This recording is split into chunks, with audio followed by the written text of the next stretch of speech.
9 de la mañana, 8 minutos, y a partir de este momento vamos a hablar un tema que, mire qué curioso, en este mes de agosto, en el que ayer hemos iniciado una especie de recopilación de objetos, anécdotas, lugares y cuestiones que tienen que ver con la nostalgia. Recordé que por allá por la década del 70... mi mamá me compraba una enciclopedia que venía en fascículos que se llamaba Conocer Nuestro Tiempo.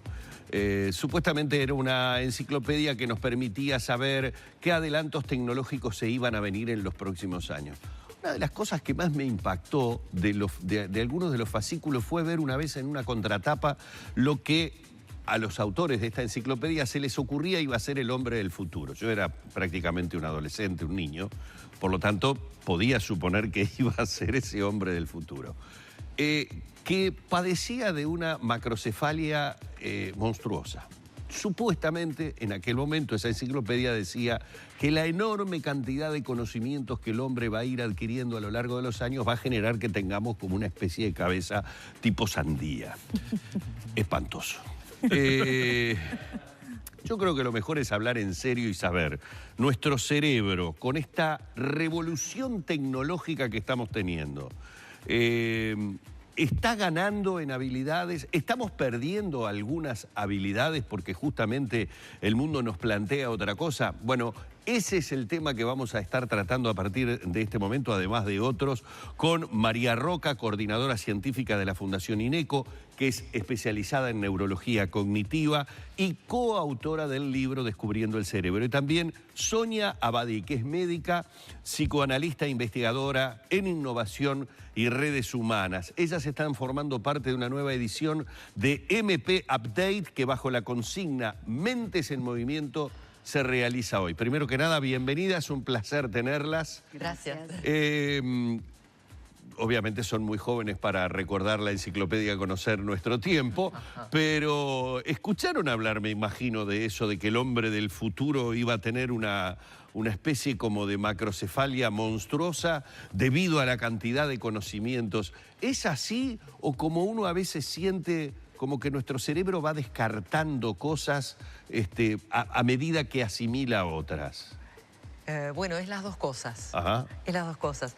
Por una parte, estamos cada vez más expandiendo nuestra mente y creciendo en habilidades diversas, variadas, lo que hoy se llaman transversales, que quiere decir que van por fuera de lo específico técnico que cada uno sabe y uno tiene que saber de muchas cosas más.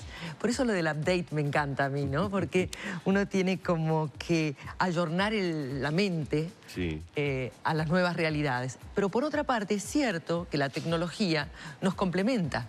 Es una gran prótesis cerebral que nos amplía la mente. Tenemos a mano una cantidad de conocimientos que no necesitamos guardarlos en nuestro archivo personal, sino que están al servicio de todos. Y además, así como la web empezó siendo una enorme biblioteca de contenidos, hoy es la plaza pública, es el lugar donde intercambiamos ideas con otras mentes creativas, inteligentes, formadoras, y ya es un lugar de encuentro más que un lugar de búsqueda de recursos. María, esto seguramente hace que desarrollemos algunas habilidades y otras vayan quedando en desuso. Se me ocurre, por ejemplo, como la dentición, ¿no? Los cambios en la alimentación hacen que ya menos personas tengan muelas de juicio. No sé, a nivel del cerebro, ¿qué pasa? Me encanta tu comentario, porque si uno piensa cómo hemos logrado sobrevivir como especie, definitivamente se relaciona más con nuestro cerebro. Y nuestro cerebro se ha ido modificando según los requerimientos del ambiente. Hay quienes pueden pensar que la tecnología tiene algunas cuestiones negativas, como si yo te pregunto cuántos números de teléfono te acordás de tu infancia, cuántos te acordás de ahora te acordás menos. ¿Está disminuyendo la memoria? Bueno, hay ciertas funciones que se usan menos y por lo tanto están menos representadas. Pero hay otras, como decía Sonia, que aumentan en su representación. Y esto tiene que ver con esto que hace la tecnología. Si vos pensás, hoy nosotros podemos saber cómo llegar a un lugar sin haber ido nunca. Podemos hablar con personas que están a miles de kilómetros de distancia en el momento exacto en que querramos. Es decir, hoy la tecnología se ha convertido como una prótesis y el cerebro, lo que tiene el cerebro humano, lo que nos hace diferentes, lo que nos hace estar donde estamos en este momento es que se adapta muy bien a los cambios del ambiente. Y hoy el ambiente es la tecnología. No, pero ese ejemplo, perdón, ese ejemplo es tal cual, de que ya prácticamente no recordás números telefónicos. No tenés que digitarlos porque hay una memoria en el teléfono que le apretás el contacto y le llamás. Hay quien se preocupa y dice, estamos perdiendo la memoria. Bueno, estamos perdiendo una función que ya no es tan útil y eso da lugar a otra. Eso pasó con la llegada o el avance de las calculadoras hace años atrás. O sea, ya no hacemos más cuentas en papel, ¿no? Pues era el demonio. Sí, puede ser que perdamos la memoria, pero en realidad lo que pasa es que necesitamos menos la memoria, pero nos hemos vuelto muchísimo más conectivos. Entonces esa habilidad de conectarnos con nosotros, con el mundo, con la inspiración, con las nuevas ideas, es algo ganado gracias a la tecnología. ¿Cuáles son esas habilidades que hemos perdido y cuáles hemos ganado? No, es que no las hemos perdido, las necesitamos menos. O bueno, reformulo. Las necesitamos menos. ¿Qué habilidades necesitamos menos y cuáles hemos adquirido? La memoria, básicamente. Algunos tipos de memoria, ¿no? Diría Algunos tipos de memoria. Por ejemplo, hoy los economistas hablan de un concepto muy interesante, que es una sigla. Yo la he comentado, justamente anoche hablábamos de esto, cuando nos hemos encontrado, nos estamos conociendo con María y con la gente de MP, de Medicina Personalizada. Ayer estuvimos cenando todos juntos. Los economistas hablan del escenario VICA, V corta I C A, es una sigla, que quiere decir que el mundo de hoy es volátil, incierto, complejo y ambiguo. Necesitamos una mente capaz de procesar un universo volátil, incierto, complejo y ambiguo. Pero Necesitamos ayornar. ¿Fue el mundo así? Porque cuando yo era chica era... Cada vez lo es más. Cada vez lo es más. Es como si quisiéramos hoy en día procesar la complejísima realidad y riquísima realidad en que vivimos con una Commodore 64. Es decir, ya el procesador mental que precisamos tiene que ser mucho más rico, amplio, complejo. Yo lo que defiendo y lo que predico y practico, realmente es mi trabajo, lo de innovación y redes humanas, es que salgamos de la formación lineal que nos da la escuela primaria, el secundario, la universidad, y empecemos a desarrollar habilidades múltiples, habilidades blandas, habilidades que hoy se llaman transversales, decíamos, a todas las otras cosas. Cada vez que una persona desarrolla un hobby, un deporte, un idioma nuevo, alguna otra cosa que no forma parte del core de su actividad formal, esa persona cablea nuevos circuitos neuronales y adquiere nuevas habilidades. ¿Para qué me sirve eso? ¿Por qué un director de recursos humanos en una empresa me pregunta por mis hobbies? Me pregunta por mis hijos, me pregunta si practico algún deporte. Antes no me lo preguntaban. Me decían cuán buena es usted en lo suyo. Hoy vas a una entrevista laboral y esas preguntas están a la orden del día. Ahora están a la orden del día. ¿Pero por qué me lo pregunta? Primero, porque una persona que tiene múltiples intereses y recorre variados ámbitos tiene más circuitos neuronales disponibles para procesar más cosas. Me han llegado a decir en trabajos que tenía demasiado dispersos los intereses. Que hablen con Sonia. Que hablen conmigo porque... Demasiados circuitos neuronales. Esa persona tiene tres cosas buenas. Esta chica es muy chispita, dijeron. Tiene más circuitos neuronales, tiene la capacidad de una mente flexible de extrapolar cosas que aprende en un ámbito a otro. Soy un buen, líder del equipo de fútbol y voy a ser un buen jefe, por ejemplo. Y la tercera cosa es que conoce más gente. Por lo tanto, tiene mucho más contactos y conexiones que me pueden ser útiles a mi organización. María, eso es de mentes conectivas. Tú planteas mentes conectivas en un mundo en red. ¿Es eso? Eso es lo que plantea Sonia. Eso es lo que trabajo yo. Yo igualmente quiero tomar algo de lo que decía Sonia, que es ya los contenidos en sí mismos dejan de ser tan importantes y las habilidades pasan a ser más importantes. Y esto también plantea preguntas para la educación, para las políticas públicas, porque todavía mucha de la educación tiene que ver con contenidos. Aprendemos cosas. Lo cierto es que hoy el mundo lo que necesita es que sepamos hacer cosas, que tengamos distintas habilidades, que sepamos conectarnos, que sepamos buscar información adecuadamente. La información ya está disponible muy rápidamente. Entonces eso no es necesario almacenarlo en nuestro cerebro. Lo que tenemos que saber es dónde buscarla. Buscarla en un sitio confiable, encontrarla rápidamente, poder compartirla adecuadamente, usar con responsabilidad esta conectividad también. Te dejo entonces con la pregunta de Sonia. Eso se llama hoy el paradigma colaborativo. Es decir, vivimos en un paradigma colaborativo donde hemos aprendido, algunos a los golpes, que no nos queda otra que colaborar. ¿Por qué no me queda otra que colaborar? Yo soy un profesional o una empresa o una pyme y quiero posicionarme en el mercado. ¿Qué tengo que hacer? Aportar a la red. Cuanto más aporto yo, más visibilidad tengo. Ahí está el verdadero poder hoy en día. Visibilidad, prestigio ¿Y cuál es mi mayor objetivo? Transformarme en un referente en mi especialidad, pero también en un referente comunitario y social. Cuanto más aporte yo a la comunidad. Por eso las empresas hoy en día se ocupan tanto de la responsabilidad social, de tener proyectos para la comunidad, porque eso les da visibilidad, les da prestigio y hace que poco a poco se transformen en un referente importante. Ahora, no... Es un poco complejo como voy a formular la pregunta, pero digo, es como si hubiera dos caminos. Hay muchos más, obviamente, pero lo que uno está viendo en nuestra sociedad es como si hubiera dos caminos, pero peligrosamente un grupo importante de la sociedad se está quedando con uno de ellos, que es todo lo que la tecnología me ofrece como está, lo recibo como de quien viene y no hago nada, solo recibo esa información. Y a mí me pasa que yo utilizo mucho esta información. Acá hay un tesoro maravilloso. No todos saben buscar lo que hay acá. Primera cosa, me pasa con mis hijos. Buscan en los lugares equivocados o no utilizaron las palabras apropiadas o no tienen el conocimiento básico para encontrar lo que están buscando. Entonces ahí noto que hay en el rompecabezas hay una pieza que falta. Pero aparte de eso, me quedo con lo primero que viene. Y cuidado, que no lo primero que viene y lo que me ofrece la tecnología es así. Si fuera así, nosotros ya hubiéramos dejado la profesión periodística, porque la regla de que por lo menos chequea la noticia con 3 fuentes antes de emitirla, la estaríamos largando como de quien viene. Claro. Y acá hay un montón de falsedades y de falsos paradigmas. ¿Se explica a lo que voy? Entiendo perfectamente y remarco esto. La habilidad hoy tiene que ver en saber dónde buscar, saber dónde chequear. Digo, la diferencia ya va a ser no quién tiene la información, porque la información está disponible para todos. La cosa es poder elegir dónde la busco, cuánto la chequeo, si comparto chequeando la información o no. Entonces, es cierto que todavía hay muchas cosas que se usan irresponsablemente, pero también vamos a ir aprendiendo. Cuando uno piensa hace cuánto que esto está disponible para nosotros, hemos aprendido muy rápidamente. Digo, vamos a seguir aprendiendo y la cosa se va a ir acomodando, pero sin duda es dónde busco, cómo busco y si chequeo la información. Claro. ¿Quiénes van a ser nuestros grandes maestros en este momento? ¿Quiénes van a estar en el candelero? Les vamos a dar la gran oportunidad. Los periodistas. Ustedes son expertos en procesar información.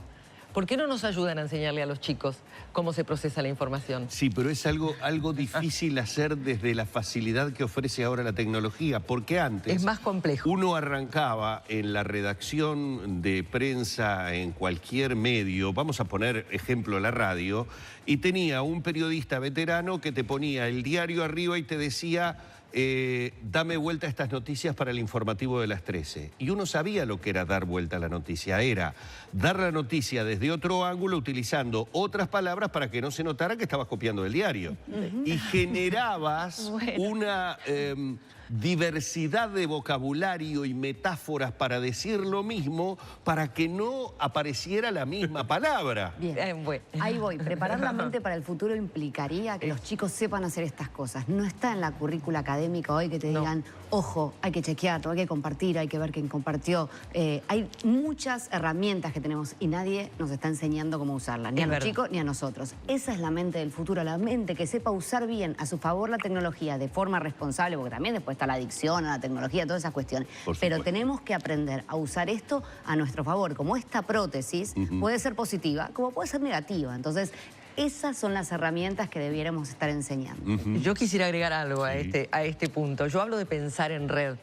Pensar en red, muchas veces me preguntan, ¿alguien que usa mucho internet piensa en red? No, no necesariamente. Puede ser un autista con la nariz pegada a la pantalla. Pero lo que sí pienso es que ese veterano periodista que te decía da vuelta a la noticia, también estaba haciendo uso del criterio de autoridad y eso también tenía sus desventajas. Claro. Nos pasaba en la medicina, nos pasaba en todas las ciencias y en todos los trabajos. Había uno que era el viejo sabio o el que sabía o el que tenía el poder o el que tenía la manija y teníamos que creerle a esa persona y darle vueltas a lo que esa persona creía. Eran únicas. Sí, eran únicas, entonces tampoco estaba bueno. Era la enciclopedia que tenías en el estante, ¿no? Era el conocimiento enciclopédico donde tenías uno, el pope, el gurú, que era el que te decía por dónde iba la mano. Sí, y uno para tenía... empezar, para ir a esa enciclopedia necesitabas saber el abecedario. Ah, sí. Porque si no, ni siquiera sabías qué número de la enciclopedia era lo que estabas buscando porque empezaba con ñ. Entonces, para arrancar, tenías que saber en qué lugar estaba la ñ. Entonces digo, son cosas que yo siento que ahora, con esto que me dicen, ¿cuántos teléfonos sabemos nosotros? Me mató con la pregunta, porque es una de las cosas que yo digo son las inútiles que todavía mantengo hasta el día de hoy. Había un viejo programa, en Canal 10. ¿Se acuerda de todas compañeros se acuerdan? ¿Se acuerda de todas las estatuas de Montevideo? Bueno, pero está, eso es por... Soy un poco enfermito. Pero había un programa en Canal 10 que se llamaba Telerremate, o sea, te remataban cosas en vivo, te mostraban los lotes a través de la televisión. A través de ese programa que yo veía en mi niñez, sabía que la central del canal para llamar era 40 21 20 28 29 46674. Entonces, hoy me pregunto, ¿para qué? El teléfono del canal no cambió, salvo por los dígitos que van a... Pero ¿para qué? Y ahí me quedó. Y cuando ustedes dicen, sí, ahora no es que no utilicemos la memoria, utilizamos otro tipo de memoria. Digo, ¿yo qué hago con todas estas cosas? Ayer le dice, una de entre casa, ayer le dice un invitado que llega acá, yo un día te estuve rastreando hace como 40 años y tanto te rastreé que busqué y encontré el teléfono de tu... Sí, le dice, sí, 2208, no sé... 28 2080. 28 2080. ¿Cómo se acuerda de un teléfono de hace 40 años? Porque cuando uno carga de significado, de interés o de emoción algo, se le graba en la memoria. Que y no hablando, es lo mismo que juntar. a propósito pero eso de existe hoy, hay una memoria que todavía es afectiva y que la podemos... Totalmente. La emoción tiene un rol muy importante en toda la cognición, en la memoria particularmente. Las pasiones, lo que te interesa. El interés es donde focaliza uno el recurso intelectual. A propósito de memoria, nuestra memoria RAM, ¿hasta dónde la podemos expandir? Bueno, ¿cuánto hay? Bueno, depende. Si vos usás la tecnología como prótesis, no hay límite. No hay límite. No hay límite. La propia es la que no, pero si uno es un buen buscador, pues en vez de un almacenador de información... Esa frase repetida, usamos una mínima parte de nuestro cerebro. Es un mito completo. Es una frase repetida por todo el mundo, todo el tiempo. Todo y todo el tiempo. Inclusive cuando dormimos, nuestro cerebro está tremendamente activo, está aprendiendo la información que vivimos durante el día. Es un mito absoluto. Sí hay una cuestión de espacio, es cierto que nuestro cerebro, si uno agarra la corteza cerebral y la expande, tiene más o menos 4 hojas A4. Entonces, es esta cuestión del cerebro gigante, bueno, lo que hace en vez de ir creciendo el cráneo es arrugándose, que son los famosos surcos y cisuras. O sea que lo de la macrocefalia no va a existir. No, me quedo tranquilo. Yo tenía miedo de seguir leyendo. Esa cabeza ovoide que usted se imaginaba. Miren que soy bastante cabezón. No te van a decir cabezón, quédate tranquilo. Y no sos más inteligente por ser cabezón. Tampoco. No, porque lo que tiene nuestro cerebro es que se adapta. Entonces, aquello que deja de ser tan importante va a dejar de tener representación y otras cosas van a ganar. Y les pongo, ya hablando un poco de lo que es el update, que me encanta como recién decía Sonia, lo de update, porque le da la sensación a uno que podría con un botón hacer una actualización, cosa que a mí se ve que me vendría bárbara. Pero la actividad que se va a realizar el día de hoy, ¿en qué consiste particularmente este update, digamos, para nuestras mentes? La actividad se llama Mentes en Movimiento y vamos a tratar entre varios, somos 4 que vamos a hablar hoy, que de distintas áreas, de distintas disciplinas, que venimos con otras ideas. Vamos a hablar de cómo activar la dinámica mental, que la gente pueda usar su mente más y mejor y más conectada con el cuerpo, por supuesto, y con las emociones, porque la mente sola nos transformaría en computadoras justamente y no en personas. A mí lo que más me gusta de la propuesta es que vamos a hablar de salud mental, no de enfermedad mental, ¿no? Cómo el bienestar es fundamental, cómo se puede lograr el bienestar y hablar de esto, ¿no? Va desde entrenar la mente a la conectividad, a cómo es la mente del futuro, etcétera. Pero siempre desde una perspectiva de la salud, de la prevención, ¿no? Y los adultos tenemos una responsabilidad ahí, ¿no? De estar al día, para poder acompañar también a los más chicos que ya crecen en otro escenario que el que crecimos. Y imagínate, vos jugabas con muñequitas y yo con autitos. Hoy mi hija tiene 3 años y está taca, dándole, ¿no? Sí, a veces nos acompañan los niños. Creo que sí, que los adultos tenemos una responsabilidad para con los niños y para con los adultos mayores también, que a veces quedan afuera de este mundo tan conectado y la verdad es que la desconexión lleva a depresión, aislamiento, etcétera. Entonces a mí me parece interesante también chequear, bueno, esto ha crecido muy rápidamente, a nosotros nos ha costado acostumbrarnos, pensemos en aquellas personas que quizás se están acostumbrando demasiado rápido y sin tanta conciencia de lo que está sucediendo y en aquellas personas que no tienen acceso a esto, ¿no? Es que hoy mañana hablábamos de maquillaje, cómo en pocas décadas cambió tanto todo, ¿no? En cuanto a lo y va a seguir a esa velocidad y más. O claro, o va a crecer y más. Claro, uno a veces tiene mucho temor hasta dónde puede llegar la habilidad de adaptabilidad, por decirlo de alguna manera. Es decir, hasta dónde tengo la capacidad con esta velocidad de poder seguir adaptándome a lo que está viniendo. Es decir, obviamente que utilizar un elemento tecnológico que te simplifica la tarea es sencillo para todos, más si es solamente apretar un botón. Pero hablo de otro tipo de adaptabilidad en el medio laboral, hasta inclusive en el medio familiar. Bien, yo creo que no se necesita más inteligencia, sino más plasticidad. Es un tema de flexibilidad, de plasticidad, y ahí entran habilidades como la intuición y la empatía, que normalmente no las consideramos importantes para aprender cosas nuevas. Y son fundamentales. Yo daría semiótica desde las escuelas. Bueno. Lo que aprende a tomar buenas decisiones, el saber leer los ojos de alguien. Definitivamente. O un determinado gesto en el momento que uno dijo algo. Meteríamos mucho menos la pata. Pero sorprendentemente eso sirve para aprender a usar la computadora. Sorprendentemente, o sea, una de las cosas que yo descubrí cuando me enfrenté a mi primer ordenador, que decía, bueno, ¿y ahora qué tengo que hacer? Que yo no entiendo de esto, qué toco, qué no toco. Fue un pediatra amigo, muy experto, un encanto de persona, que me dijo, no te preocupes en saber. Esto es como cuando yo tengo que atender a un bebé que no me puede explicar nada. Yo me manejo solamente con la intuición y la empatía. Vos metete con la computadora como si fuera un bebé que no te puede hablar y andá tocando y andá probando. Y tenía razón. Rápidamente me pude familiarizar con la tecnología. Quiere decir que esas otras habilidades que hoy se llaman soft, o sea, habilidades blandas, que antes no les dábamos bola, no las legitimábamos como importantes, hoy son súper importantes en este mundo en red, hipertecnológico, hiperconectado. Seguramente Sonia, cuando se enfrentó a ese primer ordenador, como dice, no sabía de los tutoriales de YouTube. Claro. No había. Ahora es mucho más fácil. Ahora, papá, ponete un tutorial de YouTube y déjate de embromar. Muchísimas gracias. Gracias ha sido un placer enorme tenerla. Gracias, mi amor. Bueno, así hemos estado dialogando junto a María Roca y Sonia Abadí. Y bueno, esperamos como siempre, ¿no? Todos los comentarios que normalmente generan estas cuestiones a través de todas las redes y de todas las vías de comunicación que tenemos aquí en Arriba Gente.